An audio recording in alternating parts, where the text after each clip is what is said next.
Hello, boys and girls, ladies and germs. This is Tim Ferriss. Welcome to another episode of The Tim Ferriss Show. My guest today is Russ Roberts. I've wanted to have Russ on the show for a very long time indeed.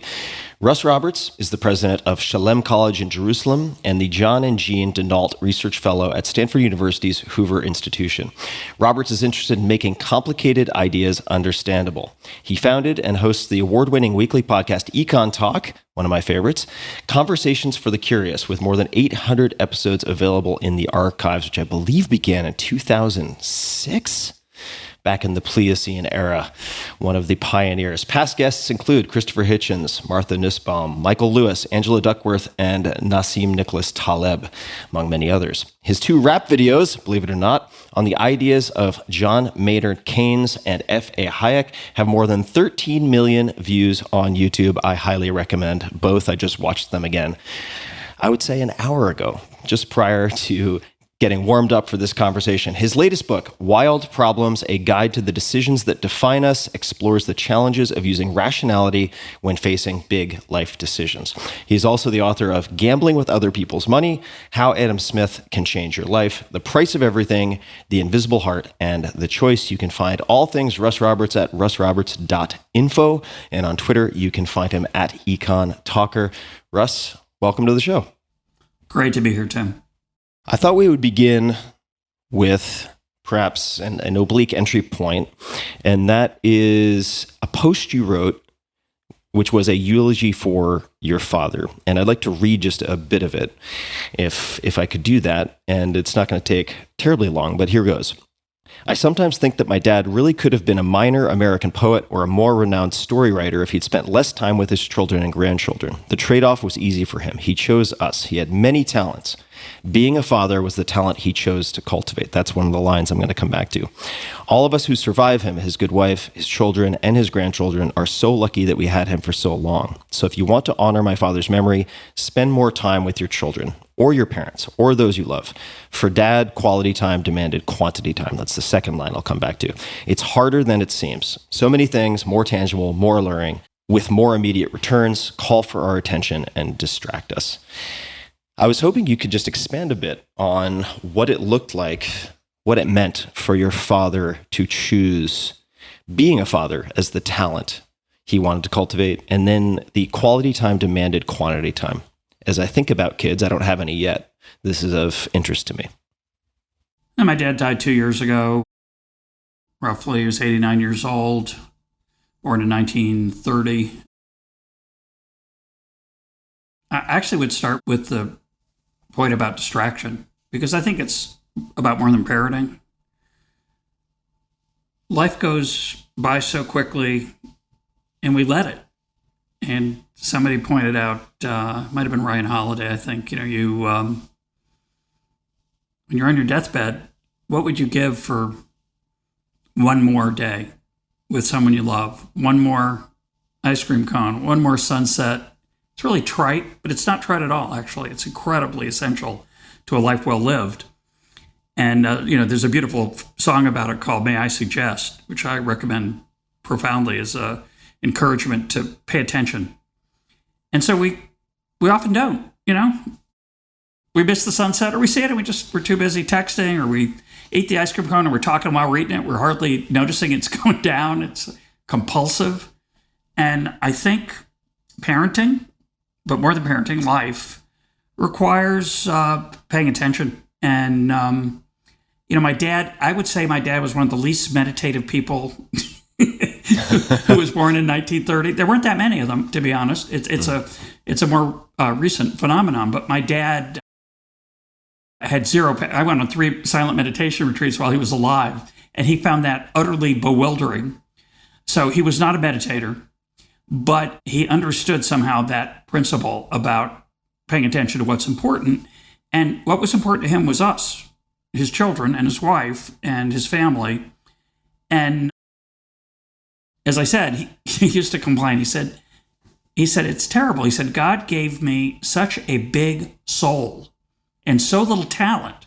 I have so much to say, and I can't say it. He wanted to be a poet. He wrote lots of poems, many of them pretty good. He liked a few of them. And his joke really was, you read the line, but the joke was, he'd like to be a minor American poet. He didn't want to be Robert Frost or Odysseus Millay. He would have been happy to be a quieter person with a couple good poems. And he might have achieved that if he had devoted himself to that craft, but he instead devoted himself to us. One of my favorite things about my dad, when we had our kids, and I'd say, Dad, you want to read a story? You want to read a book to one of my kids? He was so disdainful of that. The idea of reading a book that someone else had written was so cheating to him. All of his stories were made up. He told us hundreds of stories, my children, hundreds of stories that he crafted, that he made up. And he could have been, a great children's writer. He could have been maybe a minor American poet, but he spent most of his time with us, his free time. And does the quality time demanded quantity time is that akin to come up with a few good ideas? You have to come up with a lot of bad ideas. You just have to throw a lot against the wall. What does that mean? I think for those of us who are ambitious, who have big egos, which is sometimes me, maybe you, I don't know. Oh, I'm sure it's also me. Right? You can comfort yourself, and I think sometimes fool yourself into saying, well, I don't give friend X, family member Y, situation Z, the trip to the hospital, the going to the funeral. I don't do those things because, those take too much time. I have more important things to do. But when I am with them, it's quality time. I really give them myself. And I think what my dad believed, and I believed or tried to believe as a parent for my 4 kids, is that quality time requires quantity time. You can't just turn it on. You can't just say, okay, let's have a serious conversation. Go. It doesn't work that way. And we understand that about friendship. Most of our friendships take years where we experience things together, do things together, have intense conversations. And the nth one, the last one, the next one is building on all of that. And the idea that you can just say, okay, I'm here for you. And which is, I think, the modern impulse. And it's good. It's not bad. It's good to be here for people. But I think the quantity time part of it helps us cultivate that quality time, get the hang of it. And it's certainly, I think, I don't know, if you ever spent a long time with somebody on a lazy afternoon, it's just a different experience. Yeah. Thank you for providing that context. And we're going to bounce around, as is my wont. So I thought we would flash forward now to the other side of the bookshelf, to the bookend that is present day. What does Shalem mean, if anything? A year ago, almost to the day, I took the job as president of Shalem College, which is here in Jerusalem, which in Hebrew is Yerushalayim. And Jerusalem, if you look at the anglicization of Yerushalayim, the end of Jerusalem is Salem, which is Salem in Massachusetts and lots of other places. Those cities are named for Jerusalem. And the name of Jerusalem has that root, that SLM, that 3-letter root in Hebrew, which typically is translated as peace. Shalom is the same root. But Shalem, which is slightly different, it's a reference to the fact that we're in Jerusalem, but it's also a reference to the meaning of that word, which is whole, complete, well-rounded. And so our students, we hope, will emerge from their experience here more complete. Now, they're not fully complete. You can't really be Shalem. It's an aspiration. But I think it's a great aspiration for all of us. And certainly when you embark on an educational experience, it's become very fashionable in modern times to see college as a professional career, pre-professional experience, prepare you for accounting, engineering, computer science, and so on. And that's nice. Nothing wrong with that. But Shalem, we think it's something more than that. We believe it's about the cultivation of certain habits of mind and heart that make you a full human being and not just a successful person in the marketplace. They're not unrelated. I think we're going to certainly, in some ways, circle back to that with, I think, the meat and potatoes of this conversation, which is going to focus on a lot of topics in the new book. But I want to provide a little more connective tissue for folks who may not be familiar with you. So I'd like to take a second to quote from an interview you did with Tyler Cowen, who is another one of my favorite interviewers, along with yourself. So it's quite the dynamic duo to have you both in one place. And from the transcript, so this is from Tyler. As a Hayekian, how can we do science better? And then your response is, I think that's a trick question. Hayek, of course, was concerned with scientism, the illusion that what we're doing was scientific. I'm a big fan of the pretense of knowledge, his Nobel Prize acceptance speech. So I want to pause here for a second because I'm going to admit something very embarrassing, which is I had no idea who F.A. Hayek was prior to your rap videos. And I suppose that hopefully counts as a huge success in terms of the rap videos reaching people who maybe can't find their ass with both hands when it comes to economics and economic theory. But could you please just give people a brief description of what it means to be a Hayekian? You can do this however it makes sense. And then also perhaps unpack a bit the pretense of knowledge, this speech, and why you like it. What do we have, 2-3 hours? Yeah, we have 2 or 3 hours, exactly. It's actually one of the goals of that rap video, the first one, and then we did 2. I did them with filmmaker John Popola. Part of the goal of those videos actually was to try to capture some serious economic ideas. We try to make it entertaining, obviously, which is why we put it in rap format. But part of the goal was just to let people know that this person existed because he's not well known. And one of the common comments we got on YouTube was, who is this guy? How come I never heard of him? So you're not alone. You're in very good company. Hayek is not part of the standard curriculum of economics departments. Forget everyday learning or reading. He's not the greatest writer. He's not the most entertaining writer. If you were going to start with something, actually the pretense of knowledge is one of his most accessible pieces. It's ironic. It was his Nobel Prize speech, but it's not a highfalutin, highbrow, technical Greek letter kind of economics treatise. It's a very readable essay on, I think, a major challenge of modern life that when he wrote it and when he delivered it, it was sort of interesting. Now it's more tragic because it's become a central question to me of modern life. So we have, on one side, we have the so-called rationalists who believe in evidence-based data, science, and I love all those things. So did Hayek. They're all really good. The problem is that sometimes there's what he called scientism, something that has the look of science, that looks scientific, and it fools people into thinking they understand something when in fact they don't. And I think, that it's trivial. All right, when I say it, it's going to be so obvious. There are 2 kinds of mistakes. There's 2 kinds of ignorance. There's the things we don't know, and then there are the things we think we know that aren't true. The things we know that we don't know that we wish we understood, we wish we had access to the truth. There are things we think we've discovered as true that in fact are not. And that was the focus of that piece. And in fact, that piece it's kind of, I'll give you 15 seconds of inside baseball. He was an intellectual antagonist of John Maynard Keynes in the 1930s in London, and he lost. Keynes beat him. Keynes won. He won the intellectual battle. He won the battle in the marketplace of ideas. He triumphed.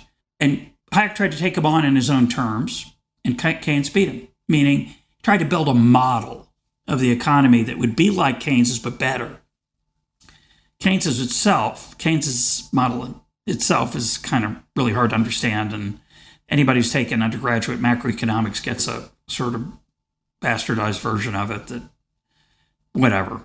Keynes is not the clearest writer either, but he's a much more entertaining writer. Flash forward to Hayek's Nobel Prize in the 70s, I want to say 74. What he does is he says, I tried to build a model of the economy that would be like a big engineering machine that I could manipulate or understand which levers led to which flows of this or that. And he said, that was a fool's game. That's what he's saying when in that Nobel Prize speech. He's saying, I can't explain that. No one can. He uses the example, the analogy of a sports event. Let's take a football game.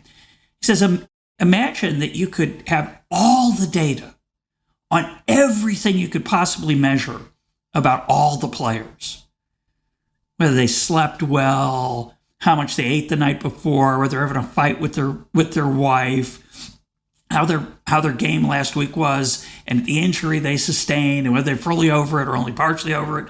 He says, even then, I mean, there's just no way you're going to predict the outcome of the game. You might be able to get close. You might get on average right, maybe, but it's not predictable the way the location of Saturn is on July 17th, 2027. We're really good at that. You know what we're not good at? The value of Bitcoin on July 17th, 2027, or interest rates on July 17th, 2027, or whether there's going to be a crash, or whether there's going to be a recession. And economics, what people want of us is, well, tell me what's going to be like tomorrow, professor. I need to know. And the professor should say, I have no idea, but my best guess is it's going to be like yesterday. But it often isn't. And if you don't tell people that, you're indulging in scientism, because what you've done in that case, for example, is you've taken the data from the past and you've extrapolated to the future. And yes, sometimes the future is somewhat like the past, except for when it isn't. And then it smacks you in the face. So what Hayek was warning us against there, which is, there's an irony is, given the current moment we're in, what he's warning against there is the authority of experts using the tools of science to mislead, and how easy it is to be misled. So it's a profound piece, and I recommend it. You can find it on the web. It's available. Easy to read for a non-economist. We'll include that in the show notes for everybody to peruse. I wanted to ask you another question about Mr. Friedrich A. Hayek, and that is actually the explanation of a quote. So this quote I saw pop up numerous places when I was doing some reading on Mr. Hayek, and it's from The Fatal Conceit. And the quote is as follows, speaking as someone who really wouldn't claim to understand even the fundamentals of economics, which I'm, again, embarrassed to say. But the quote is, you probably can see this coming, quote, the curious task of economics is to demonstrate to men how little they really know about what they imagine they can design. Could you explain what he means by that? Yeah, that book, by the way, I think it's 108 pages, at least in some editions. I used to give it away to people as a gift. More like a punishment, it turned out. They don't want to read it. It's dense. It's very dense. But I do recommend it. If you're a brave soul, you could do some wading. It's very murky water at times.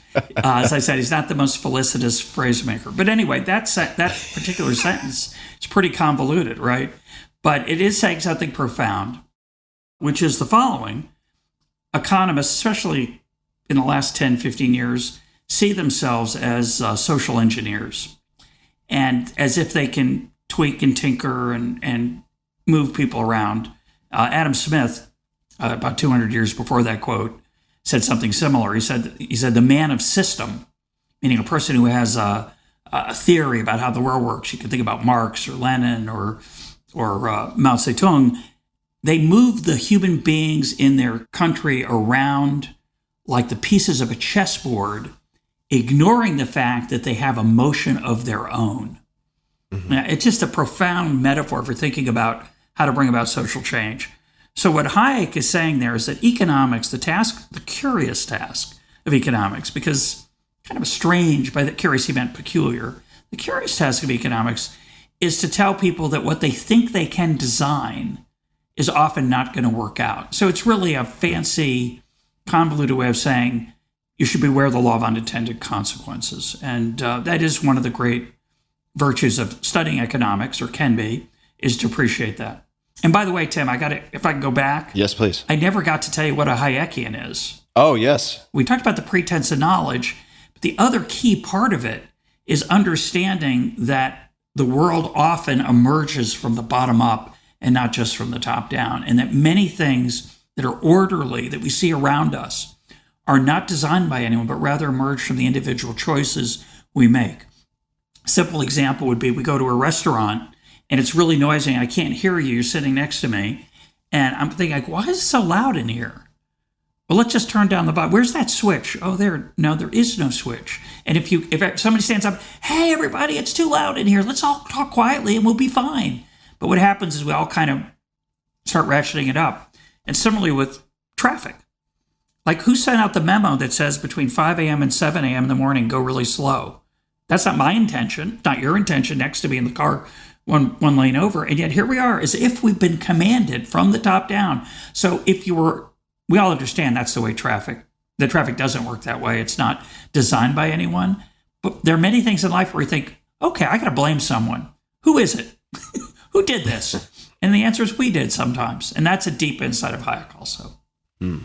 So I think maybe for another conversation, or if we have time at the end of this one, I would love to ask you, again, as a complete neophyte, how Hayek would think of setting initial conditions, if he would think of that at all, say contrasted with Keynes, which I thought of prompted by these two rap videos, which I should say you have some incredible actors / performers for, and I really do recommend people check them out, and I will link to them in the show notes. So maybe we'll come back to that, but let's hop directly into Wild Problems, a guide to the decisions that define us. And the easiest place to start is with the question of why. Why write this book?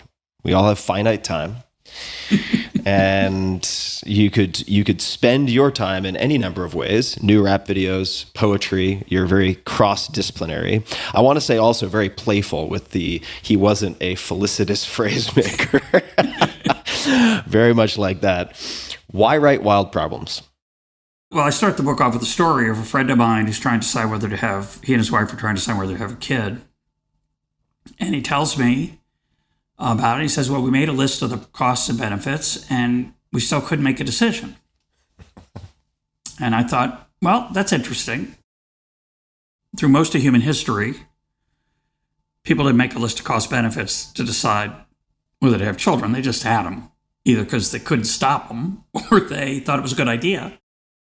And they didn't spend a lot of time thinking about whether it was a good idea or not. And the implication of a cost-benefit analysis is that I look at my life now without kids, and I look at my life with kids, and which is going to be better? And I put better in quotes. And what the real question is, what does that mean? And one way to think about it, which is very reasonable, is more fun, right? Having kids, we all know what the costs are. There's diapers to be changed, and there's errands to take them on, and school to drive them to, and little league games to watch, or whatever it is, music lessons. They're pretty helpless early on, only for the first 18 years or so. So they're a lot of responsibility. And I think if you're looking from the outside at having children, it looks like not the best deal. I joke in the book, hey, get to get a minivan. Oh, that's exciting. So why do people do it? And if you look at it narrowly as a cost-benefit decision, meaning more fun, most people would say it's not more fun. In fact, I think most parents would say it's not necessarily more fun. It's not like every day with kids is a day at the beach. And even the days at the beach, often they're cranky and crying and they need something. And so why do people have kids? Is it irrational? And I think most of us understand that, at least somewhere in the back of our mind, that we have children not because it's more fun, or not because the average day with children will be better than the average day without, or that there'll be more good days than bad days. And I would add, this is true of marriage. Even it's not just having a child, parenting a child. It's, should you just tie yourself to a spouse, right? It's a tough question. Most people, if you look at it from the outside, I don't know about you, but I look at other married couples, they don't look that happy. Some of them do, but it's not like it's necessarily the obvious outcome. And so what I suggested to my friend, and the reason I wrote the book, is that I think there's more to life than fun, obviously, and the sources that make our life deeply meaningful and purposeful are not just the day-to-day things. There are overarching senses of who we are and how we see ourselves and the meaning and purpose we have in life that are ultimately more important in these kinds of decisions. And these kinds of decisions, which are whether to get married, whether to have kids, how many kids to have, whether to move to Israel, whether to take a new job, whether to study something crazy at college, those decisions are not amenable to data. So this brings us back to Hayek. In my view, they're not amenable to data. So the standard algorithms and evidence that we use to be, quote, rational, they're not so helpful in this framework. And so I thought I wrote the book to help people think about how to think about that.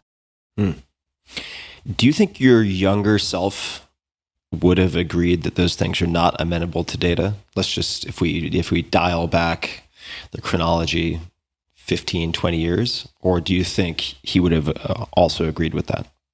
You're really kind, Tim. We're going to have to dial it back about 40 years. I joke in the book that when I was in graduate school at the University of Chicago, there was a literally carved in stone, a corrupted quote, more or less right, from Lord Kelvin that says, if it cannot be measured, your knowledge is meager and unsatisfactory. And that's the way I was raised intellectually in graduate school. You know, we went out and did empirical work, meaning we looked at the world, we had a theory, we tested it with data, with real world evidence, and then we decided whether the theory was right or not. And I was very convinced when I was younger that those models of economic behavior and non-economic behavior, but using the tools of economics, were very powerful. I still think economics is pretty powerful, but I don't think I ever thought that necessarily those kind of models were good for making personal decisions. I think what's been fascinating about the last 20 years of the internet and the smartphone is that the answers are always here, right? Yeah. Whether it's somebody's batting average or the capital of an obscure country or something much more interesting, like where should I have dinner tonight? Or what movie am I going to like? Or what book would I like if I like this book? That's a fantastic improvement in the quality of life, right? In the old days, you go to the little bookstore, they have 17 books. This old crotchety guy behind the counter would say, hey, you like Hemingway? Oh, you might like Fitzgerald. And that was nice. And those people were often fabulous repositories of wisdom and suggestions. But Amazon is better. Amazon is a lot better. And the temptation is to take that improvement of day-to-day life into the rest of our life. And I think most of us realize you can, but it's really an unpleasant discovery. Because if I can use Waze to get from A to B, where's the app that tells me whether I should go to B in the first place? Oh, there isn't one, actually.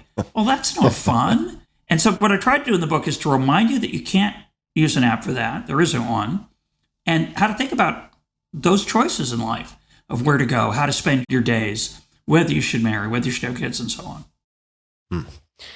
Let's rewind and look at some historical examples, if you're open to it, because I have, of course, notes in front of me, copious notes. We won't get through all of them, but I'll just use a cue, and we can hop from there. Charles Darwin. Would you like to tell us any stories about Charles Darwin? Yeah. So he's 29 years old. He's thinking, maybe I should get married. He's been out on the Beagle. He's really on a great career trajectory, and he's on the path to be arguably, if not the greatest, maybe one of the 2 or 3 greatest scientists of all time. And he thinks, maybe I'm missing something. So he makes a pro-con, plus-minus, cost-benefit list of marriage. It's a really embarrassing list. It's so bad. It's So you can find this? I imagine you can find it online. Oh, yeah, you can find it. It is handwriting. Right. We have his actual journal entry in England. You can go to London, and I don't know if you can see it or not, but it's reproduced online all over the place. Right. Many people have noticed this great moment of scientific inquiry on the part of Darwin. Is it a good idea to get married? So he makes this list.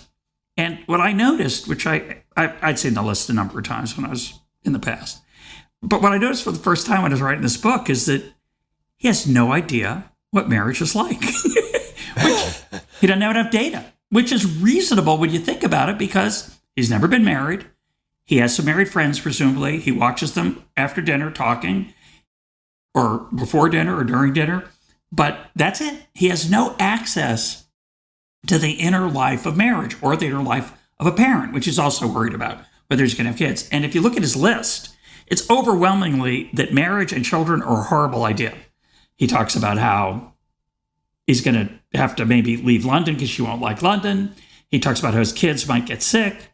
He talks, and then it would bother him and depress him. He talks about how expensive they might be. He talks about having to visit her relatives. And of course, in the back of his mind, reasonably, is that he is going to be one of the greatest scientists of all time. And that's a lot to give up for what he actually calls the benefits, my favorite being female chit-chat, and then better than a dog anyway, which is really not not the greatest endorsement of married life or the opposite sex, or kind of awkward. So Darwin makes this list, and if you write it down, as I do, I organize it a little bit differently than he wrote it down, and you look at the pluses of getting married and the negatives of getting married. The negatives are bigger, more numerous. So what does he do? Gets married. He says, it's a journal entry. He comes back to it, and he writes, he has this incredible stream of consciousness paragraph where he says, oh my gosh, I'm going to be all by myself. I'm going to become this weird guy in a dingy apartment, and marry, QED. He says, QED meaning what was to be proven has been proven, demonstrated. Quotus demonstratum. And this is bizarre. First of all, it's bizarre. That's a little scientism, right? Because it's not anything close to it. QED is what you put at the end of a mathematical proof, right? This was not a mathematical proof. This is the most unmathematical attempt at making a decision. And of course, a show, he's not the only one. Many great rational, scientific, analytical people, even specialists in decision making, have trouble making decisions because these kind of decisions, at least, are not easily done with a rational framework. And so I think that's liberating. It tells you, those of you listening who are going through these life decisions, and I'll tell you, Tim, book comes out on August 9th, and I've already had people write me and say, can you get me a copy now? I'll pay for it. Because I have a decision to make. And I'm really anxious about it. And I tell them two things. When I say, well, it's not that kind of book. Exactly. It's not an algorithm. Not going to tell you how to make the decision exactly. It's really going to help you think about how to make a decision, not what the right decision is. Two different things. It's going to help you organize your thinking about it and realize that your normal thinking, which is this cost-benefit plus-minus thing, might lead you astray. I would love to double-click on that description to maybe examine the choice of spouse situation that many people will find themselves in. Let's presuppose that they want a life partner to build a family with in some capacity. That's been decided. But then there's the question of who? And I would love to know what advice you might give someone who is trying to sort through that, or how they might think about it, how they might structure their thinking. What advice would you potentially give to such a person? In the book, I talk about that choice, and I kind of tongue-in-cheek talk about Penelope from the Odyssey, Ulysses' wife, who's waiting for his return from the Trojan War. And it's such a great moment in literature. She's got 108 suitors living large in her house, trying to wear her down and get her to pick one of them because they don't think he's coming back. And either she does, she's hoping he will, or doesn't really want to remarry, but it's awkward. 108 guys in your house. Her son's there, not the best situation. He's feeling a little bit inadequate, I suspect. Telemachus. And I show that there's actually there's a mathematical formula you could use, a famous mathematical problem. It's a really beautiful, elegant thing of how she could maximize the odds of finding the best partner. And it's great. You go out with a few of them, and the presumption of the problem is that once you've said no to someone, you can't get them back. Just a little bit like life. There's some exceptions to that, but in general, once it doesn't work out, they move on, you move on. So you go out with the first, turns out about 37 of them, mathematically, 37, and you rank them. And you take the best one of the first 37 and you use them as a benchmark. And of course, we kind of all did this, right? We got with a bunch of people, and then you look back on the ones and you think, well, whoever I do marry has got to be better than the ones that I turned down. And so what she should do if she wants the best one is that after that 37th, she should pick the first one she finds is better than the best of the first 37. You think, well, that's kind of cool. And in fact, the odds that she finds the best one is actually about 37%. Which turns out not to be a coincidence. Put that to the side. Not so interesting. But that's pretty amazing. If I said to you, you've got to find the best person in this group of 108 people, what's the best strategy? That's the best strategy. But of course, when you start to think about it, it's not a good strategy to try to find the best person, because for a lot of reasons, one of which is How do I stop at 108? 208, I could do even better. 2008, 20,008. Of course, many people date lots of different people and never settle down. And that's okay. Maybe they choose to, but some of them are just saying, I haven't found the right one yet. And so what I argue in there is that best, Alain de Botton has a wonderful YouTube video I recommend on, I think the title is You're Going to Marry the Wrong Person. Fantastic short video. Yeah. Don't show it to my wife because she thinks she married the right person. I don't want her to see it and it'll depress her. But seriously, there's no best. And part of the theme of my book is that most of life is a matrix. By that, I don't mean like the movie, the red or blue pill. What I mean is that it's a set of complicated attributes that are pluses and minuses for all kinds of things. So the person you're with, that you're seeing now, whoever's listening out there, there's a certain level of attractiveness, there's a certain level of sweet kindness, there's a certain level of intelligence, or a certain level, many, many, many attributes. And then there's chemistry and sexual attraction. We've got all those things working. And so which is the best one? Oh, well, I need a formula to add up all those measurements so I can get a single number, and then I'll just pick the one that gets the best score.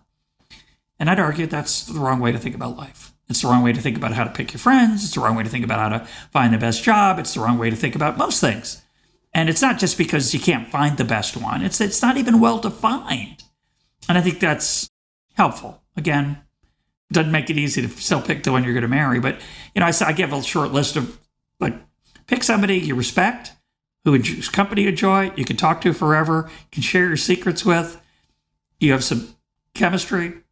That's great. That's so hard to find. Marry them. Ask them. They probably won't marry you, but at least ask them. What would you say is there an associated feeling for you? And this may be getting too far from the kind of shut up and compute, like rational physicalist side of things into woo-woo territory. But is there a particular feeling that you associate with checking those boxes, having those things in one person and being with that person? Because you've been married now for 30 plus years. Am I getting that right? 33. 33 years. You did get it right. So is there a feeling that you can identify, a dominant feeling, and this may be a dead end, or a general sense of being that you associate with checking those boxes? I guess I'm just wondering if there's some sort of holistic feedback that you get kinesthetically or emotionally or otherwise. That's a very deep question. We do call it love. I've heard of this thing. I've heard of this. Yeah, I've heard of it too, but it's actually a very misleading word in the following sense. I think people who stay married for a long time have a wide array of emotional landscapes they live in. I think some of them see their partners as their soulmates through most of their day even, right? It's not just, I think of my wife when I go home and I see her and I'm glad to see her. It's that she, or in the case of the other side, they fill my soul and day-to-day life. It gets back to what I was talking about earlier. It's not just, they're fun to be with. It's that they create an overarching sense of identity of they're part of who I am. By the way, Darwin didn't think about that because he'd never experienced it. Not just that he hadn't been in love, he never crafted a life with another person. That's what a real marriage is, by the way. It's not just that it's convenient, that there's economies of scale, because you don't have to, you can go to Costco more often if you have kids and a wife. So you can get a lower unit price on the ketchup. That's not what it's about. What it's about is a journey. It's a journey that two people share. And you said looking for a life partner. It's not so fashionable, right? Most people aren't necessarily looking for a life partner. I'm not. And by the way, many negatives about a life partner. There are many positives about a life partner. It's complicated. But when you ask me, I would ask your question this way. What suffuses you? What are you overwhelmed by when you're with that person for decades? And it's not every day, and it's not every night, and it's not every vacation, right? But the ideal is that much of the time you're filled with something. The word would be love. You call it love, affection, whatever.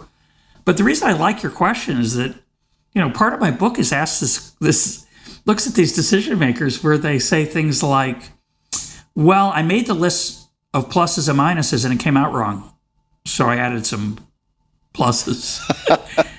Or the poem I mentioned by Piet Hein, who was a scientist and a mathematician, who says, when you can't make a decision, flip a coin.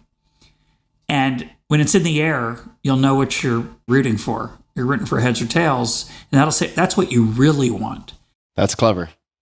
That whole idea of what you really want is such a strange idea. Because what could you really want that goes above and beyond the pluses and minuses? I mean, that's just irrational.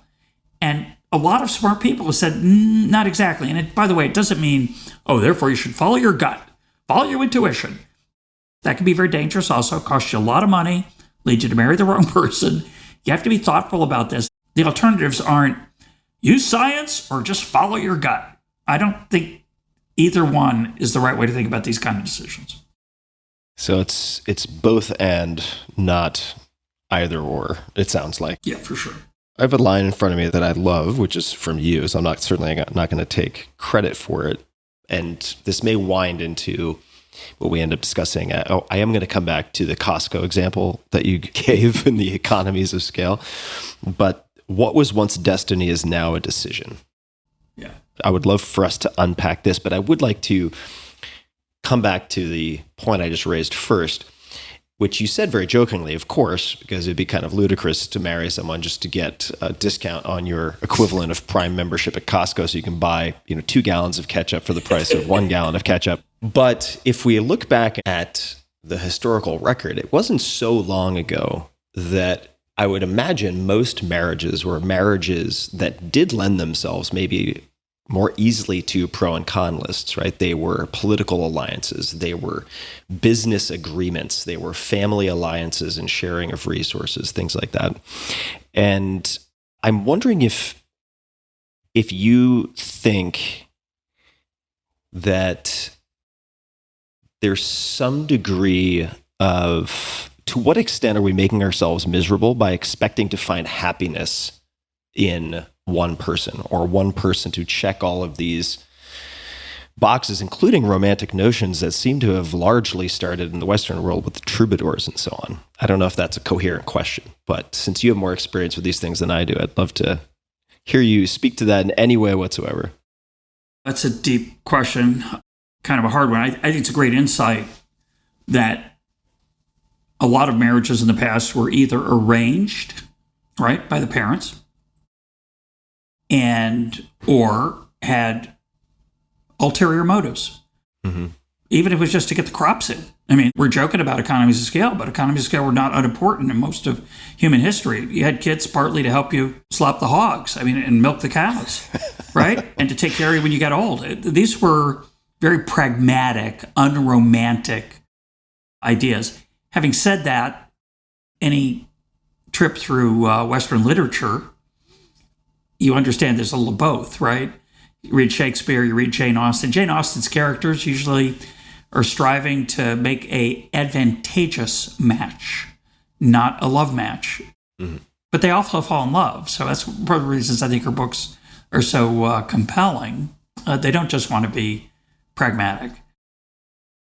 But it's a very deep question of what you should look for, what you should expect in marriage. And I think Hollywood misleads us a little bit.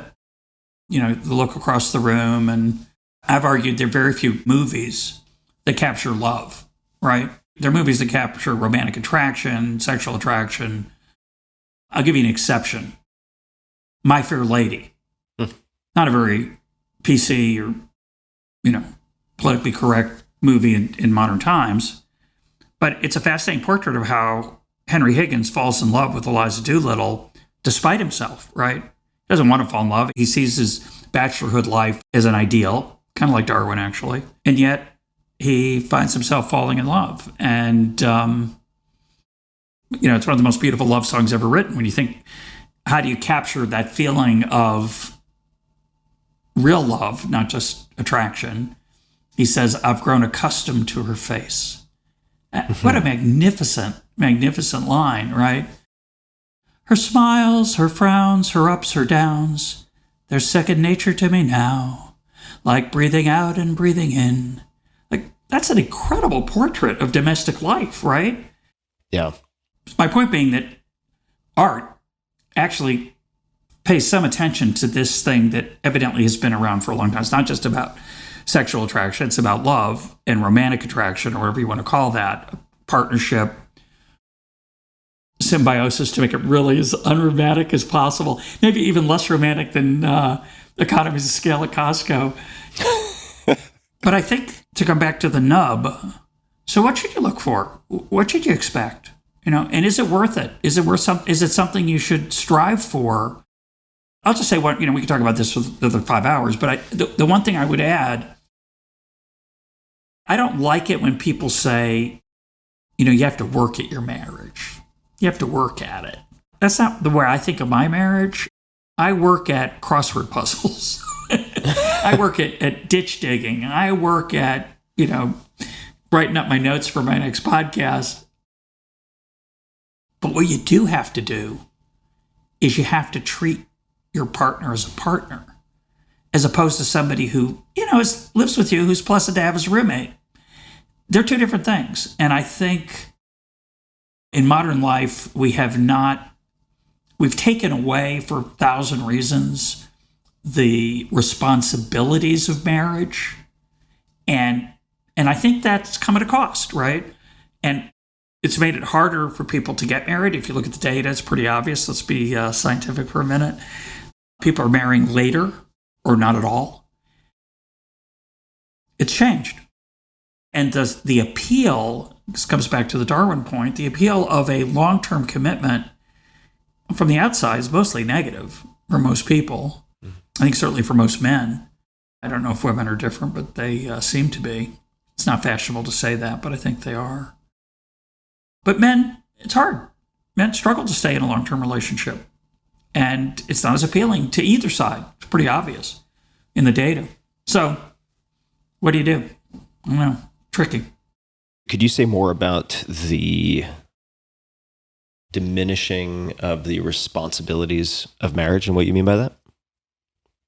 The part I like about you have to work at your marriage is it is hard. Mm-hmm. There are parts about marriage that are hard. There's parts about having a good marriage that are difficult, that are challenging. There's a great line from Annie Lamott. She says, her name for God, not me. Right? And most of us naturally see ourselves as God, center of the universe, most important thing, easy. And I think one of the great advantages of marriage is to remind you that it's not all about you. And, some people find that appealing and some people don't. I think I took this line out of the book, but I have a friend who said, until you get married, his father told him this, until you get married, you're an idiot.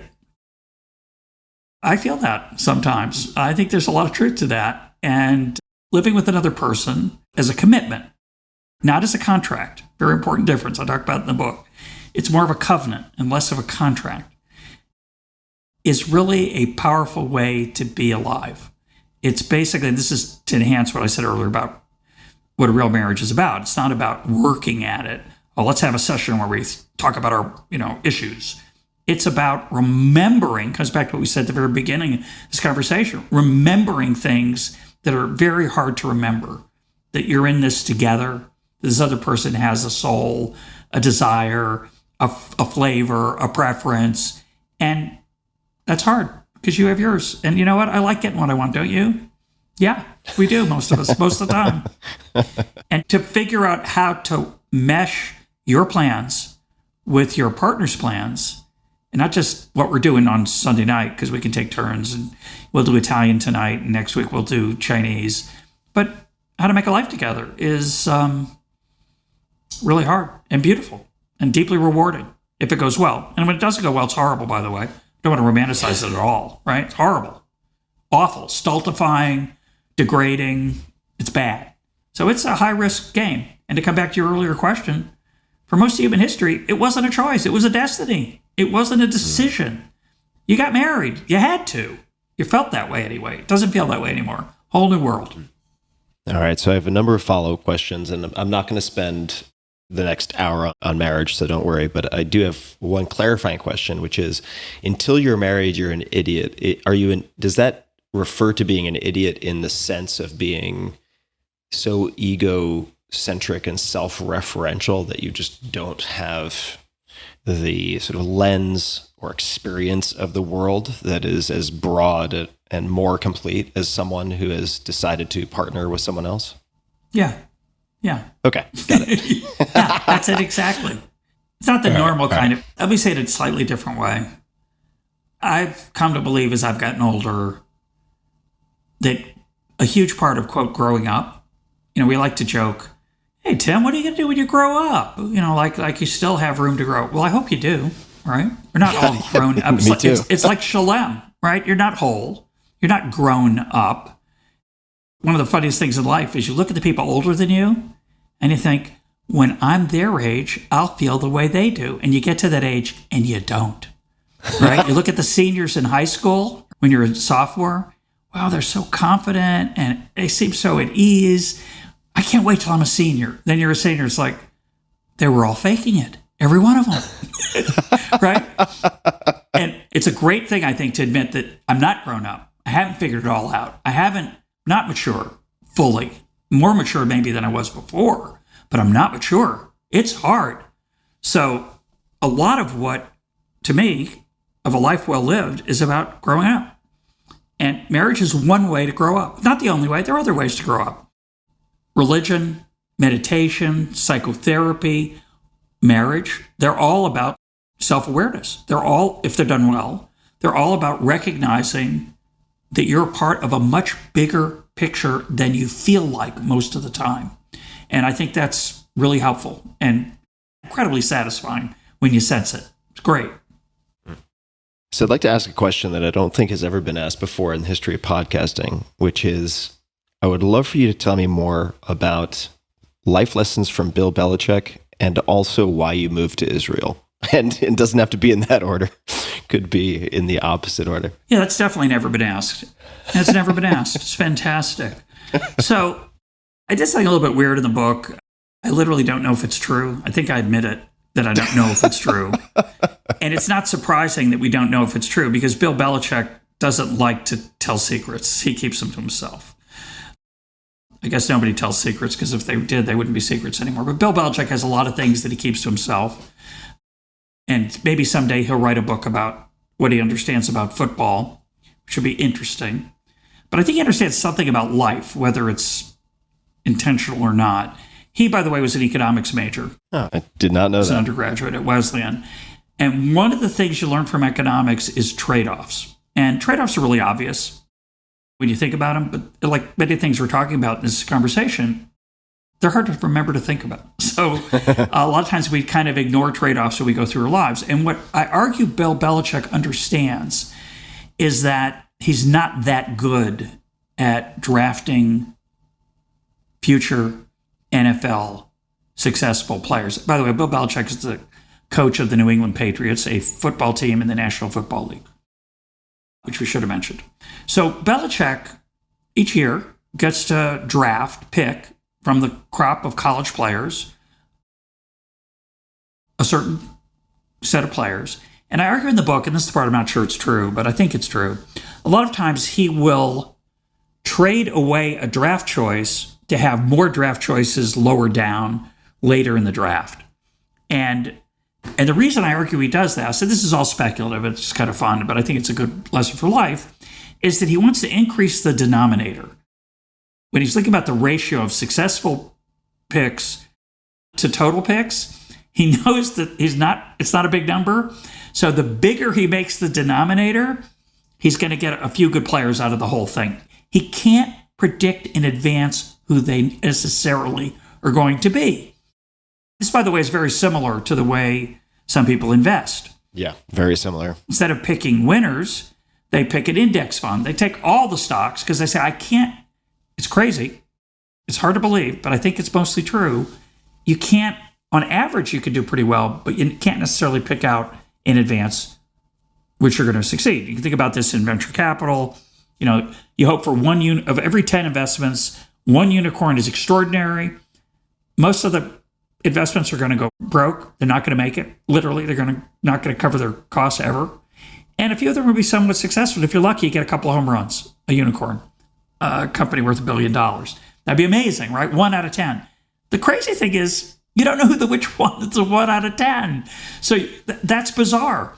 So I think life is something like that. And so what I argue in the book, and then we'll get to why I moved to Israel, but what I argue in the book is that even though you can't always anticipate what experiences are going to be like, and that's why one of the reasons that cost-benefit analysis is not that helpful in trying to figure out what to do in these kind of situations, try lots of stuff. And if you're lucky, some of those things are going to be things you can change. So Belichick, if the player doesn't work out, he cuts them. He doesn't sign them. And I think every year for the last, 17, 19, I don't know how many years it is, he has signed a player who was not drafted. And I think he loves it. I'm feeling it's a little bit of a seductive thing for him. But he almost always finds a player who no one else wanted, no one thought was worth picking, and finds out that they can contribute. And he finds that out, and this is the punchline, through the experience of working with them. And that's life. Life, a lot of the things that we try to figure out, am I going to like that, not like it? We try to imagine reasonably what it's going to be like, but really can't know what it's going to be like until we're in it. And so you want to be in a lot of things, as long as they're not too high cost, to get out of. Because if they're high cost, then the trade-offs are more serious. So that's the Belichick story. All right. So from Bill Belichick, I recommend everybody do a deep dive on Bill Belichick. And interesting, man. Fascinating. And I do not follow football, to be clear. So for me to say that takes something. Absolutely fascinating. Bill also has done quite a bit of reading on Stoic philosophy and the Stoics. Or just all around a very, very, very interesting guy. So we'll bookmark that for other people. Tim, when you get him on your podcast, yes, would you encourage him to come on mine? He's going to come on yours before mine, but I really want to talk to him. I will absolutely. Yes. If I manage this, so Bill can be the white whale for both of us. If I get him first, then I will certainly recommend that he go on to your show. Thank you. You're welcome. So let's go to Israel, and I'm going to attempt to tie a few things together once we get into the midst of you exploring this or explaining this. But why move to Israel? So I got offered this job to be president of this college. I'm Jewish. I've always liked Israel. I've been here a dozen times before. I actually lived here as a teenager when my dad's company sent him here to look at an Israeli company as a possible partner, merger, or acquisition. So I like Israel. It's nice. Great place to visit. I've always enjoyed it. I care about it. I think it's important. I think it's great that the Jewish people have a state. Full stop. But I had no interest in moving here. That's a crazy idea. But I got offered this job, and the job is leading this college that has a core curriculum in Greek philosophy, Jewish thought, the Quran, the New Testament, Shakespeare, Western history. And then you could either major in 2 things when I got here, now 3. But philosophy and Jewish thought, or Middle Eastern and Islamic studies, and learn Arabic.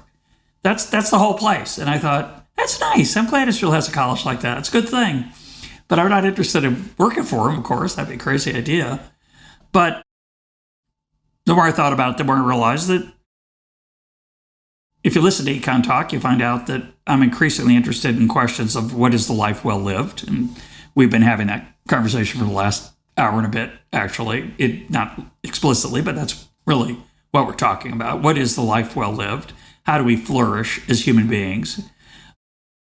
So that's at the center of the intellectual mission of this college, and also to turn out leaders who will go on to have an impact on the country, which I like and think that's a good thing. And I care a lot about education. And The model of education we represent here is small seminars of people exploring great texts together, respectfully, in open inquiry. So, how could I say no? And the only answer really was, if my wife didn't want to come, we wouldn't have come, coming back to earlier conversation. But she thought it would be a great adventure, and so we jumped. We sold our house. We put our stuff in storage to be shipped here when we found a place to live, and we moved to Israel. And it's drinking from a fire hose. It's people say to me, so how's it going? How's you settling in? No, we're not settling in.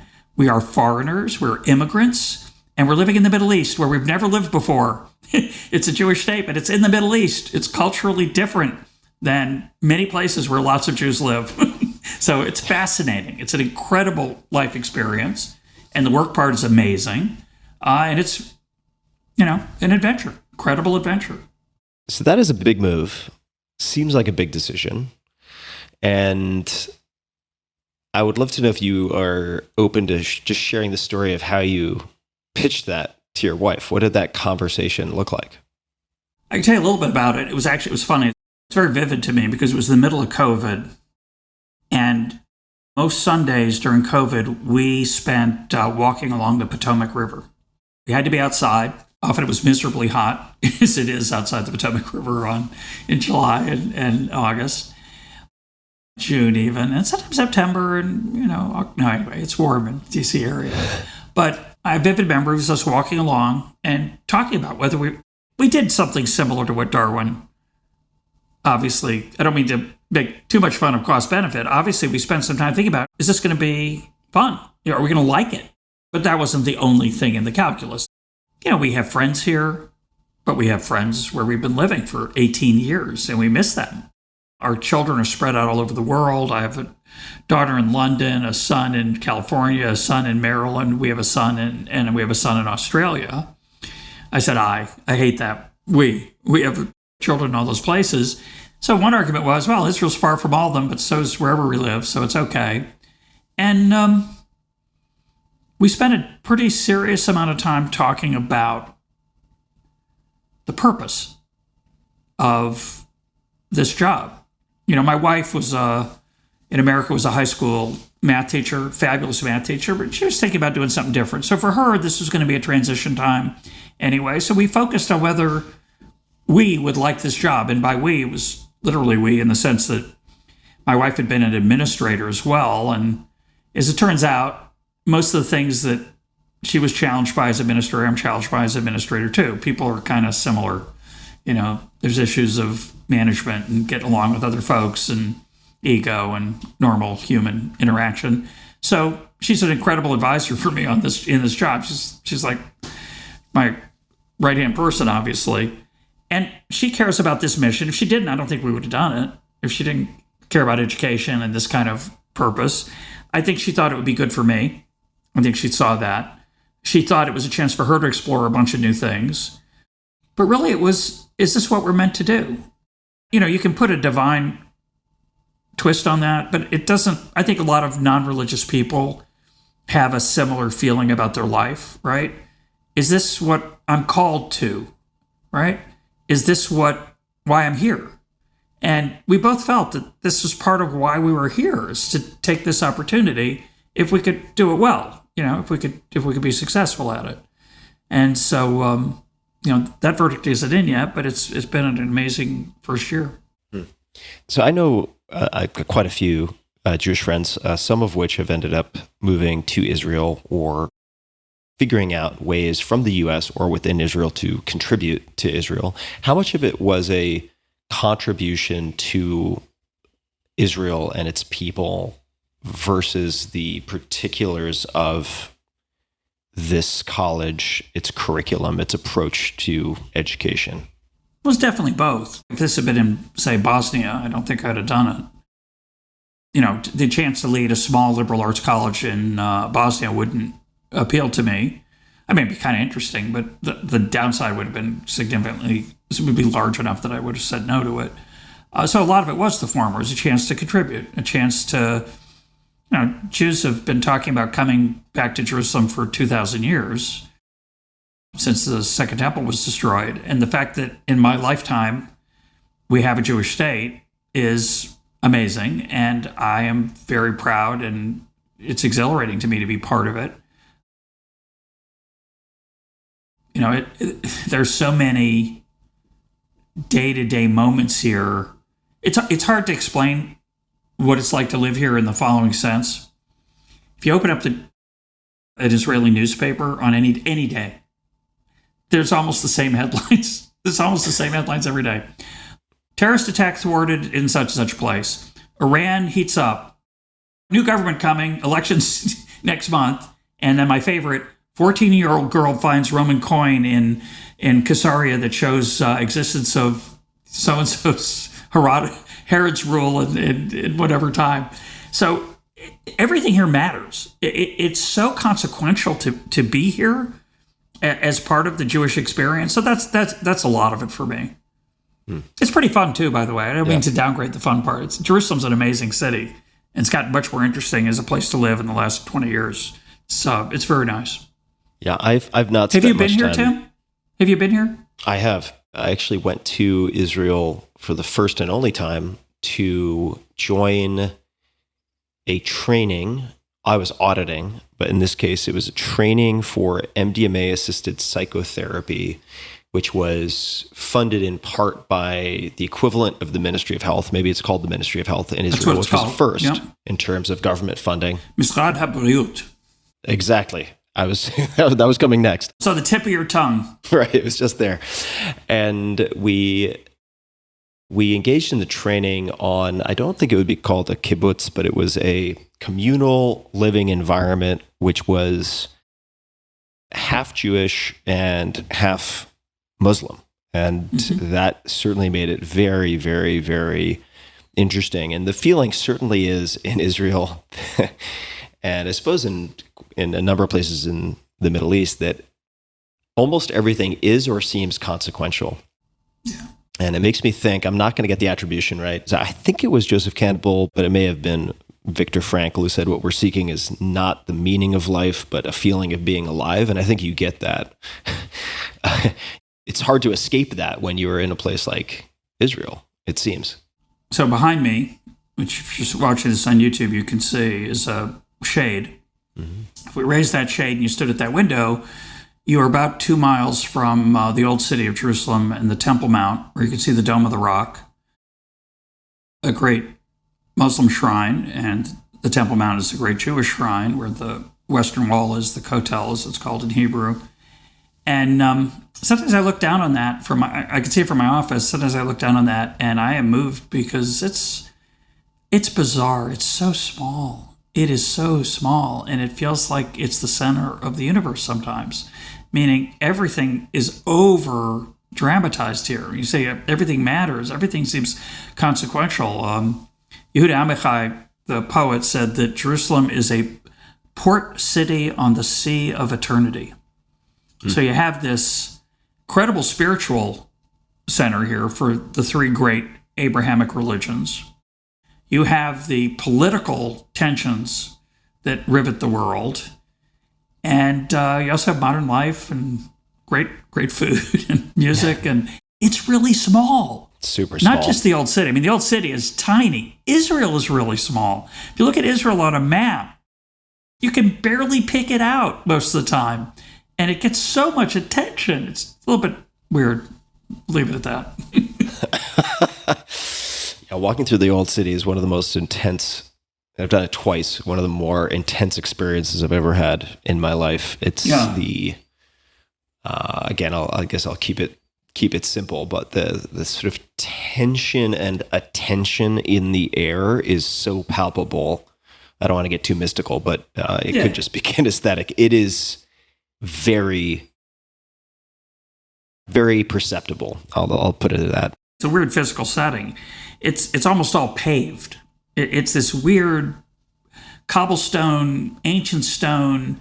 There's stones over here in the old city that were carved out 2,000 years ago to build things, and they're still there. And there's walls from 600 years ago, from Crusader times, and You go to England, it's old. England makes the United States look brand new. We have history of the United States, 1776. You go to England, it's like, we have no history. You come to Israel, it's like, England has no history. So I wanted to, maybe awkwardly, you can tell me after I ask the question, bring back what was once destiny is now a decision. And I may be putting this in the wrong context, but one thing that I feel I've observed with my audience over the last, say, year or two in particular, is a certain degree of growing apathy. But I think the apathy is derived from many different factors, one of which is just decision fatigue and overwhelm, which is where I do think numeracy and other basic capabilities come in very, very handy so that you're not just lost in the rapids of noise. But my question related to all of that is, to what extent, this is going to be strange wording, so it's deliberate, but it might seem odd. To what extent has religion been an advantage for you in the sense that it provides rules and maybe some automaticity to certain aspects of life? I'm not religious, but there are definitely times when I envy those who are. And I would just be curious to hear any and all thoughts on that. Can we talk about the first part first, about the decision fatigue? Absolutely. So I've been very lucky. I got COVID about a month ago for the first time.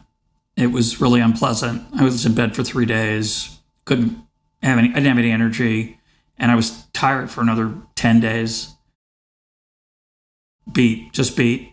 But I had it lucky. I didn't end up on a ventilator. I didn't die. It's like it was a bad flu in the Omicron phase here. But for 2 years, especially when I was in the United States before I came here, I had I think for most of us, it was a very unusual life experience. It was a little bit, not a lot, but a little bit like war. So war, if you think back, say the bombing of London, you think about it, every night, sirens go off, you go down underground in London, or you go to some place of shelter, and you come back out. If you're lucky, your house is still there. If you're not lucky, your house is gone, and maybe somebody died who you cared about. And can you imagine that night after night after night? And after a while, you'd say, it's really hard, but the hardest part of it is I don't know when it's going to end. If you just tell me when it's going to end, I can handle it. Just give me the arrival date. What's the ETA of peace? And of course, most wars, they think, it'll be over in a week. Civil War, it'll be over in a week, 2 weeks, month. Most wars drag on. As hard as COVID was, and again, it's embarrassing to compare it to war. Can you imagine what it was like to be in London or Berlin or Japan? Not in the United States, because the United States was pretty protected, but in these countries where day in, day out, your loved ones were dying, and you don't know when it's going to end, and you, more than anything else, you just want, what do you want? Just give me a normal day where I don't have to be afraid. Don't have to worried that someone's going to die. So COVID gave us a tiny, thank God, relatively much smaller taste of that. And for most people, I thought, for me, it was incredibly hard. It was like, when am I going to be able to fill in the blank, right? When am I going to have I just want I want to go out to a bar and see some friends and have a drink, or go to a party, or better yet, go to a wedding, or go to a funeral, right? There are people who missed funerals, who missed weddings, who missed wonderful life events and couldn't participate. And so I think that really wore a lot of us down, right? It's very, very demoralizing.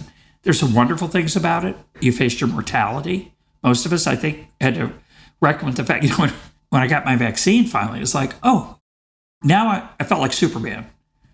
I forgot I'm still going to die. That stinks, doesn't it? Right? But it forced you to remember that you're going to die.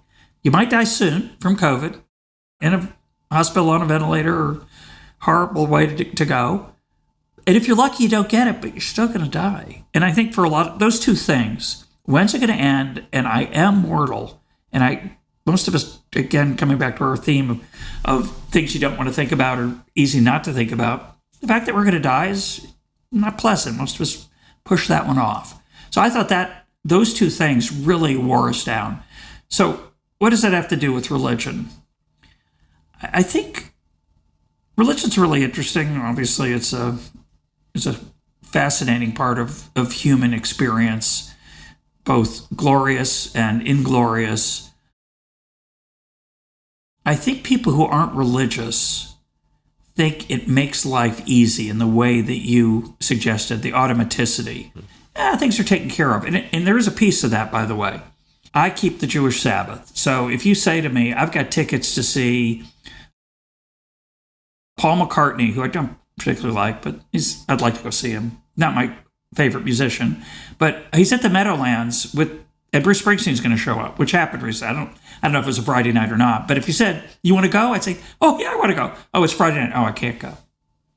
So for me, it does rule out certain decisions that would otherwise you'd have to weigh. There's no doubt about that. But I think a lot of people think that a religious life is one that's free of doubt and is a bunch of angels sitting around singing, strumming guitars, a bunch of good Martin guitars, singing some Kumbaya song. It's really not the main thing about religion that's attractive to me, and maybe to other people, because I have plenty of doubts, by the way, and I think most religious people in the modern era struggle with faith. I think I shouldn't say most, many do. For me, it comes back to what we talked about earlier. I didn't write about this in the book, but it gives life a certain texture. And part of what I'm trying to say in that book, in Wild Problems, is that there's more to life than the emotional ups and downs and what we call fun or happiness. And there's a certain texture to life that comes, say, from being married or being a parent or moving to Israel or having a certain career, maybe in a profession that makes you feel full and yourself.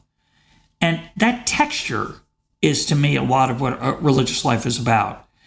It's again, not that different from many of the things we've been talking about. There are Friday nights where I wished I could do something I choose not to do more globally. But the overall impact has a effect on how I see myself and how I go through the world that I find meaningful. I don't think it's accessible to everyone. For me, in my experience, a little bit like music. Some people are tone deaf and they cannot enjoy music the way a great musician can, or even a mediocre musician. And other people have a great ear, and all that music makes their heart sing all the time. And they live in a different world than the rest of us. And I think there's a whole continuum of both music and religious/spiritual practice that we inhabit that is personal, that is person-specific. It's like, I give you my favorite novel, and you're going to love this. And it didn't speak to me. That's what happens. And there's certain religious experiences or spiritual experiences, spiritual practices that don't speak to certain people because they're just not hardwired that way, I think. I don't know. If I may, we'll segue to a rather motley assortment of questions that may not have any thematic through line whatsoever, if that's okay with you. Sure. Actually, they do have a through line, which is my personal curiosity. So the first, and again, I'm trying to craft novel segues here. So we're going to go from Nassim Taleb to the Talmud. Okay. Not related. So the first is related to Nassim. So I have not had any contact with him in many years, but we had 2 meals long time ago. He goes on very few podcasts. He's been on yours several times. And I'm looking at another bit meaning portion of a transcript from your conversation with Tyler Cowen. And I'm just going to read this line here. I get a lot of flack for interviewing Nassim Taleb because his online persona seems to be different from mine. I'll say it judiciously. I've learned an immense amount from him. I would just love to hear you speak more to what you have learned from him or his writing, or gleaned from him or his writing. I've been meaning to write an essay on this for a while because I've never systematically thought about it. Occasionally, someone will say, "Oh, he's so annoying," or "I don't like him," and "Why do you have him on your show? It's against your philosophy of." And I try to have civil conversations with people I disagree with, and I have very civil conversations with Nassim, by the way. But he wrote a book. His first book was called "Fooled by Randomness." Mm-hmm. Great book. It's a fabulous book. A lot of people's reaction to that book was, "Oh, there's nothing new in there," and I could argue, I guess, as a PhD in economics, I had to take a bunch of statistics, what's called econometrics, the application of statistics, economic problems. You could argue I do everything in there, but I didn't know it in my bones. And that's a lot of what we're talking about today, which is how do you pay attention? And he taught me how to pay attention to some things out in the real world that I was totally unaware of in the moment. If you said to me later, did you realize? I'll take one. Here's an easy one. If you go to Great Falls National Park, which is a fantastic park, maybe one of the finest nature experiences you can have, very, very close to a large metropolitan area. It's just outside Washington, D.C. There's a side in Virginia and a side in Maryland. Both sides are interesting. There's great hikes along the Potomac River there. There's incredible waterfalls and turbulent water. It's a very, very beautiful place.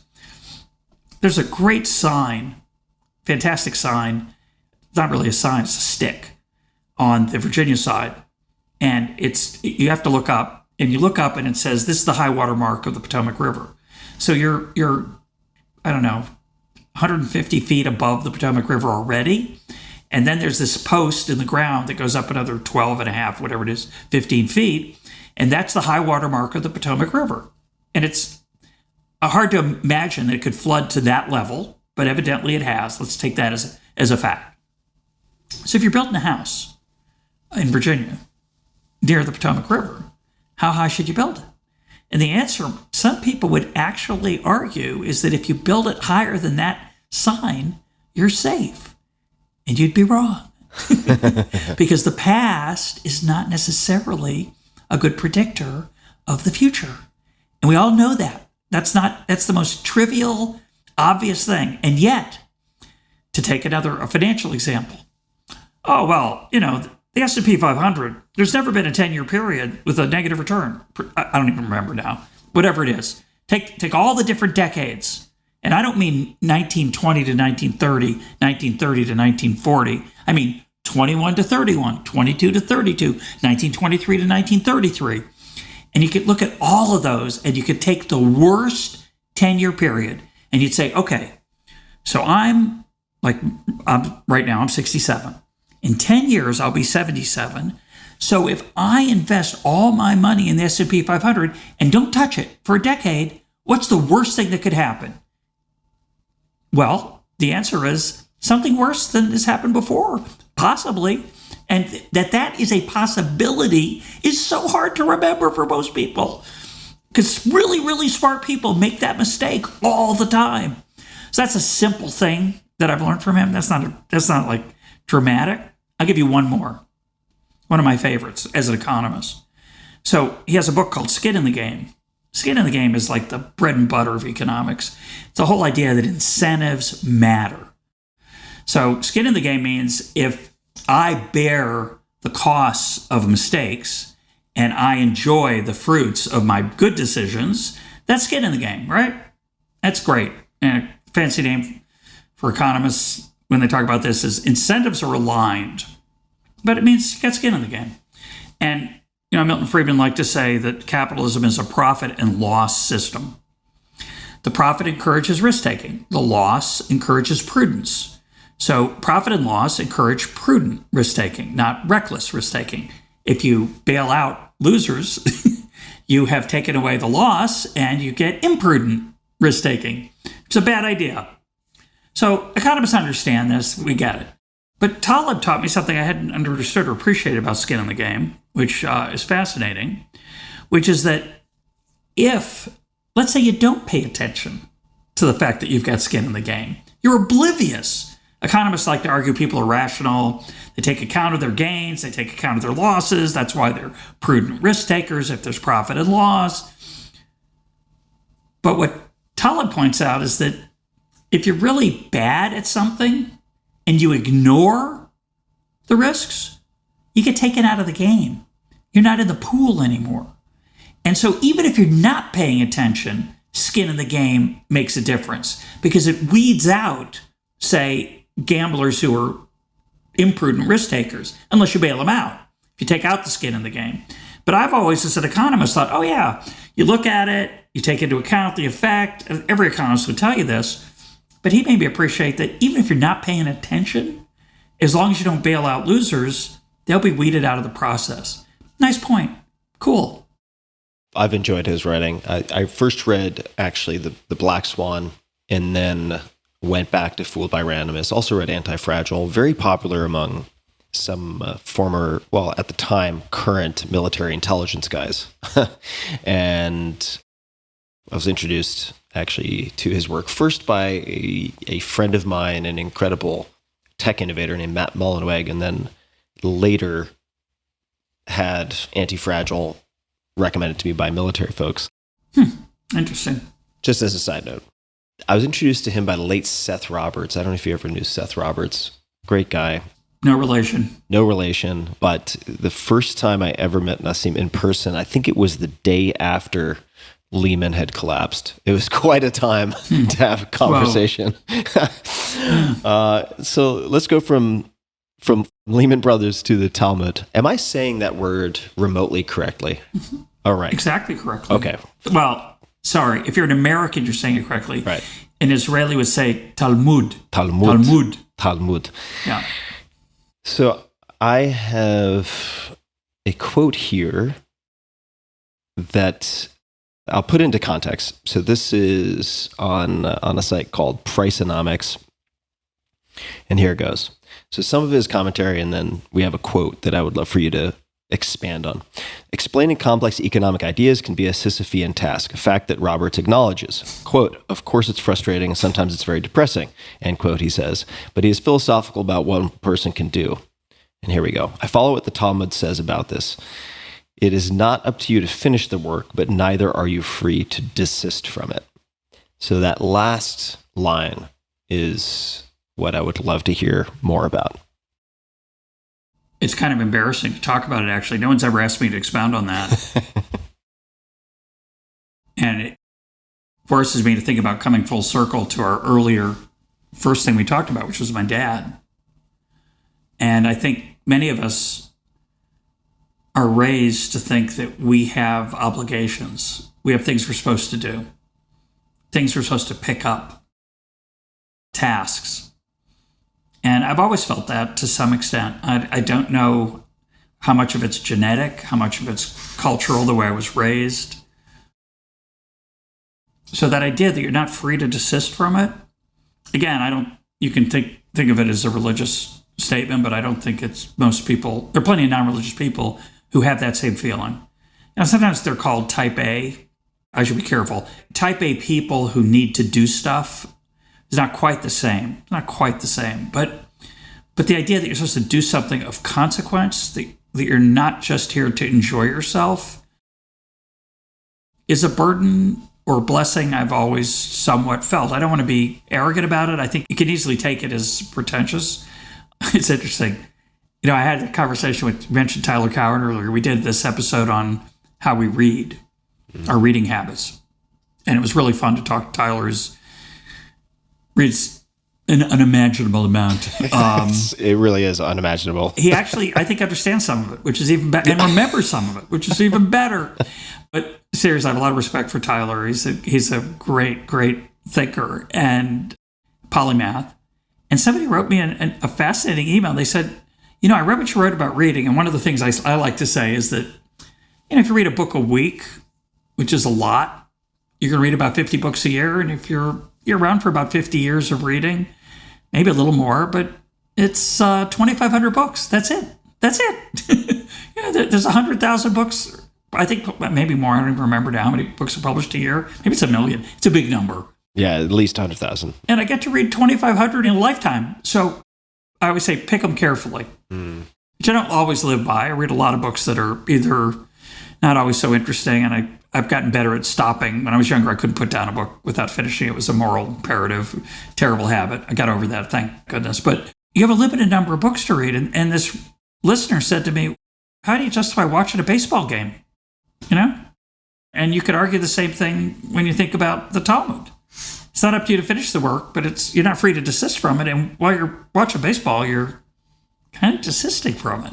So if you think of your life as having purpose and you're supposed to do stuff and accomplish, right? Which I think I was both hardwired and culturally pushed to do by my parents. And I singled out my dad because he's the one who drove it home for me much more than my mom, who gave me other things, but not this, or cursed me. Again, is it a blessing or a burden? I don't know. I like to think of it as a blessing. But how do you justify like fooling around, doing nothing, playing your 40th game of chess in a row because you can't sleep and you're compulsively watching your score on chess.com dwindle steadily through the night. I have a smart son who says, when you lose 2 in a row, maybe stop playing. He thinks the goal is to win. Yeah.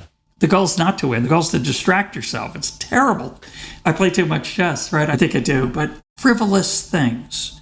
And certainly there is, by the way, a strong impulse in Judaism, and I assume other religions, not to waste time. It's a precious thing. And you should be studying, learning, growing, contributing, doing good deeds. And yet, watching a baseball game, how do you justify it? So,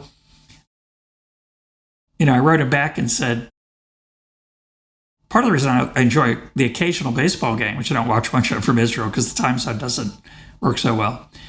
Part of the reason I like watching sports is that there's drama. Yeah. It's about a human being and a set of human beings put in a cauldron of expectations and pressure, and to watch them emerge successfully or to fail is like watching a great drama. That's one argument. The second is that you need some downtime. It's okay. Your head's going to explode otherwise. But I do think, for myself, whether it's for whatever reason, and I think for many people, we feel we can't desist from it. We have a job to do. By the way, it's not all, I have to build a house for a homeless person. Sometimes it's just, I have to grow. Mm-hmm. I would say that's even more of it's not exactly it's not the Talmud quote, but it's a different impulse that's not totally unrelated, which is don't just stagnate, which is a weird attitude in a finite life, right? Yeah. I want to just ask a handful of last questions. And the next one is related to prayer. And this may be dated. I don't think it's too dated, but I'm reading a quote. I think it's a quote from you, which is, I'm trying to write a book on prayer for people who struggle with prayer. And I think most people do, at least the ones I know. And then it goes on to talk about other potential books on forgiveness and so on. I would love to know what prayer means to you, and if such a book would be for religious people, or if a version of prayer would be made available through such writing to people who do not consider themselves religious. Definitely the most personal question anyone's ever asked me, Tim, but since we've been talking now for almost 2 hours, I feel like we're very close. No, I'm teasing, of course, but let me try to answer that. I am trying to write a book on prayer, and since I became president of Shalem College, I was lucky to finish Wild Problems. I haven't made any progress on that prayer book since I got to Israel. It's kind of ironic, the Holy Land. But I think for people who aren't religious, and by the way, I was not religious my whole life, so I had a part of my life where I was not praying regularly and where I was not keeping the Jewish Sabbath, and where I was eating lobster and pork and enjoying it immensely. And I think not everyone, it comes back a little bit to the comment I made earlier about being tone deaf, but most people, I think, can experience the transcendent, or a word that I find very difficult to think about, but I love the word. It's immanent, not meaning soon, but sort of embodied in you. Immanent, IMMANENT. And in the book that I'm working on someday, maybe, I talk about the handful of times when I've come into contact with that. And I'm sure you have too. The example I use is I'm in California. We've taken the family, my wife and I have taken the kids to see a Shakespeare production outside in Santa Cruz, which is just really fun. You're in these redwoods, and it's lovely. And it's been a long day. We've had a good time as a family, and we're driving back, and I think everybody's asleep in the car except me. We're driving back to Palo Alto, and I realize that to my left, it is such a dark night for some reason, and there's so little light pollution that the stars are as vivid as they are, say, in Yosemite or the Negev, the desert here in Israel. These are the two places I've seen the best stars of my life. And they're luminous. They're not just like white dots. They're luminous, and you can see them all the way down to the ocean.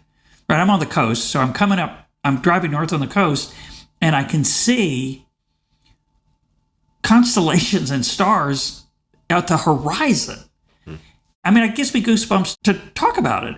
I don't remember if I woke everybody up or if we even stopped the car. It was a little bit dangerous. I rolled down the window to get better sight, and I remember I kept turning my head, and I felt connected to something.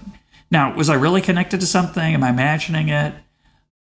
I don't really care, actually. I hope it's true that there's something greater than just nature and the material and my animal self. But there might not be. But I do feel it sometimes. And I think most of us have moments like that. Alan Lightman, the physicist, has a wonderful book on this. He's an atheist. But he talks about lying in a boat, looking up at the stars, and how you feel something, and it bothers him as a physicist. And he writes about this discomfort, that he feels something transcendent there, something bigger than himself.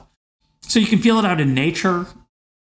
I have felt it many times, not enough, but many times in random encounters with human beings under duress. I'm sure you have too, where you meet someone who's having a very bad time, and you interact with them in a way that is not normal. You don't usually have people sharing incredibly personal things, but they do. They need to share it, and they pour out their heart to you, and you're there for them. And, one of these moments for me is this person said, "You don't want to hear this, do you?" And I said, "No, I do. I do." And the truth is, I didn't want to hear it, but I did. I was compelled, literally compelled. I wasn't going to go anywhere. I wasn't going to, part of me wanted to run away because it was so painful. It was such a heartache this person was sharing, somebody I didn't know very well. And those moments, those handful of times in my life as a human being, where I've encountered another human being either under duress or in joy. It's also in joy. The birth of my children shared, where I was privileged to be in the room with my wife when we gave birth. She did most of the work, pretty sure. When she gave birth, those moments are not just like, "Oh, that was really fun." Even more trivial ones, great musical performances. I've written about this, watching Next to Normal, and I think her name is Rachel Bay Jones, pour out herself in front of 2,000 strangers and expose herself emotionally as the character in that play, and do it in a way that isn't just like you don't feel like she's acting at all. You feel like she's sharing a piece of her humanity, giving you access to something that's in you too. Those moments, they're transcendent. They're part of something bigger than ourselves. So that's what I think of with prayer. I think of prayer as accessing those, or trying to access those more frequently. And for me, it's tied in with a belief in God, or a hope of God's being there and listening. But I think for non-religious people, there's something there even when it's not religious. It's spiritual, whatever you want to call it. Yeah, thank you for that explanation and those examples. I agree with you on the access to such things, even if you do not identify as a theist in any way. I certainly would agree with that. Russ, I appreciate you as a thinker. I appreciate you as a teacher. I've enjoyed this conversation. I'm not in a rush to close it, but also just being cognizant of time and all other things. Is there anything else that you would like to add? Any stories you'd like to tell? Any requests of the audience? Anything before we wrap up? I want to ask you a question. Yes, please. You don't have to answer it, of course. You can edit it out because it's your show. Fire away. We've been talking about stepping outside yourself. It's been a sort of sub-theme of this conversation as an example of the life well lived. And you are a very successful person. in multiple dimensions. You have an impact on the world through the research you've been funding. I know about that because I keep an eye on you. Your podcast is phenomenally successful. Your books are phenomenally successful. You're charismatic. You're charming. How do you keep your head screwed on straight? Is it a challenge? We've been talking about this, right? You should be full of yourself. It would be totally normal for you to be completely full of yourself. Do you have anything you do to try to keep your feet on the ground and to stay sane? I don't think it's so healthy, by the way, right? Most of us aspire to I wish my podcast audience were bigger. I wish it was more like Tim Ferriss's. I wish my books sold more like Tim Ferriss's. You're who we want to be, and yet you know what it's like. It's not that easy. It's not, and after a while, some of the thrill gets a little old. How do you stay grown up? Thank you for saying all of that and for the question. I'll mention a few things. The first is that, and I'm not proud of this, but I am my own, let's just say, best critic or worst enemy, depending on the day, depending on the impact that it has on me, this being my inner voices on my psychology and emotional state and so on. But I do think that as a perfectionist, most of what I do is never up to my standards, whatever those imaginary standards might be, or as unreachable as they might be. So I think that's one. I've certainly been told, and I'm sure this is attributed to someone else originally, but a older friend of mine said a long time ago, he said, "You're never as good as they say you are, and you're never as bad as they say you are." And I've often reminded myself of that. I think that I also, at least through the podcast and sometimes through the books, even though I haven't written what I would consider a proper book in quite some time, I would say 10 years actually, I try to broadcast the mistakes and the failures. I try to serve up equal portions of success stories and also misguided side alleys that end in disaster. Sure.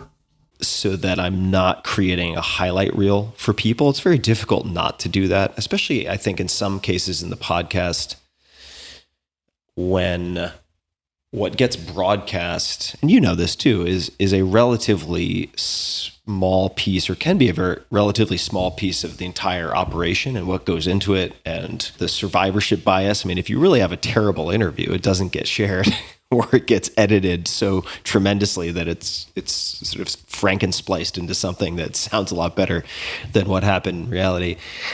And I also I'm very lucky, and this is certainly by luck and somewhat by design on top of that. I have great friends who will call me on my bullshit and will certainly stress test any position that I hold really strongly. And I'm very fortunate. I mentioned one person, Matt Mullenweg. He's certainly one of those people. He's excellent at seeing things from different perspectives, and he will, even as devil's advocate, even if he doesn't have a dog in the fight with a particular position, he will force me through ruthless cross-examination to look very closely at perspectives I might be ignoring, alternative explanations I might be conveniently dismissing. And those are the first handful of things that come to mind for me. I would also say that just by virtue of and certainly you have been doing this so much longer than I have and have been an inspiration to me in this podcast in so many ways. When you interview people who are exceptional at what they do all the time, it highlights how much, I'll speak for myself, I personally do not know, and how many capacities I either will never have or have not developed, that the older I get, the more I realize how incredibly little we understand to any extent. It's actually very exciting to me. So those are a few things that come to mind for me. I like that observation about humility, because I feel being a podcast host has made me more humble. And I've had some success, not like yours, right? But I'm doing okay. You're doing okay. Yeah. And in theory, you should just be an arrogant putz, to use a Yiddish term. And you might be, Tim. I don't know you well. I try not to be. Definitely. Good goal. And for me, it's not just, I decided a long time ago that I wanted to be empathetic to my guests, that I would make a better show. It would be more, it's the right thing to do, and I thought it would make a better show. And that was a very costly decision because it forced me to reevaluate a lot of things that I had believed or held as dogma. And I haven't changed so much, but I have changed some. And one of the things I've changed is, as you say, you're forced to recognize your own limitations. I like to joke that each week I get to interview a person smarter than I am and ask them dumb questions. But it's really the truth. And it has made me much smarter, as well as reminding me how little I know. And since we talked earlier about Nassim Nicholas Taleb, one of my favorite quotes from him is he cites it as a Venetian proverb: the farther from shore, the deeper the ocean. Mm-hmm. And, the more you learn, the more you realize how deep the water is. There's a long way to go. Yeah. Long way to go. Yeah, there really is so far to go. And I want to mention, just for people who may not identify as religious in any way, you mentioned and am I getting this right? The Negev desert? Yeah. If you have not had a transcendent experience, and I'll put aside defining that term for now, but if you are curious about the types of experiences that Russ, you were describing, if you go to the Negev, do it with a tour. It is a desert after all, or have a tour guide at least, and sit there quietly, which I did with my girlfriend for about an hour. There is something very, the word that comes to mind is bizarre, but there is a feeling there that I have not experienced anywhere else. And I can't put it into words, and nor do I really want to inflict the violence of language on the feeling. But I will just say there's a lot out there for people to explore. So I encourage them to explore. And Russ, I've tracked your work for quite a long time. I've enjoyed a lot of your writing, including How Adam Smith Can Change Your Life. You have a very wide spectrum of subject matter that you explore. Wild Problems, A Guide to the Decisions That Define Us, is the latest and newest, which I'm very excited about. And I said it before, I'll say it again. I really appreciate you and value you as a thinker and as a teacher. I think you offer tremendous service to people with EconTalk. For those who have not heard EconTalk, go check it out. There are so many fantastically nuanced and rich conversations to choose from. Certainly would recommend people take a look. And that is a long way of saying thank you. Thank you for doing what you do. Thank you, Tim. It's a treat to talk to you. Look forward to doing it in person sometime. As a person who aspires to perfection, you would be a great student at Shalem College. You need to work on your Hebrew. I do. My classes are taught in Hebrew, so something to look forward to. What is see you later? Lehitraot? Something like that. Lehitraot. Yeah, there we go. Well done. I've got a few words here and there. So I'll work on my Hebrew. Always open to learning new languages. And to everybody listening, certainly check out Wild Problems, A Guide to the Decisions That Define Us. You can find all things Russ Roberts at russroberts.info, on Twitter at EconTalker. And until next time, please be a little kinder than you think is necessary. Look outside yourself if you really want to solve some of the problems that you can't solve, focusing within yourself. And thank you for tuning in.